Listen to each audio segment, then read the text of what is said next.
好啦，咁啊嚟到第18題噶啦噃，18題佢就俾咗咁樣嘅幅圖你啦，跟住話呢兩條邊係平衡嘅，就問你以下3個哪項正確啦？咁啊冇嘅，照叻咯。我叻呢個係30，我叻呢個係50。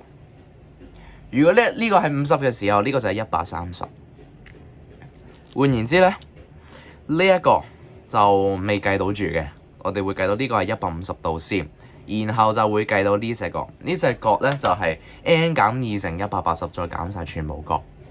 呢度咧係一個五邊形，所以咧 n 係代5乘180，再減150，再減50，再減130，再減90，佢就會係等於5減2乘180啦，減150減50減130再減90啦，佢就係120度嚟嘅。而 A 咧就會係60度啦。好啦，咁我逐步睇咯喎。A 加 B 係咪90度啊 ？A 係60 ，B 係30，加埋90度，正確。B 啦 ，C 加 D 係咪180度啊？一定啦，平衡添啦。A 加 B 加 C 係咪等於 D？60 加30加50，會140嚟嘅喎，都唔係130，3就錯啦。答案就係 A。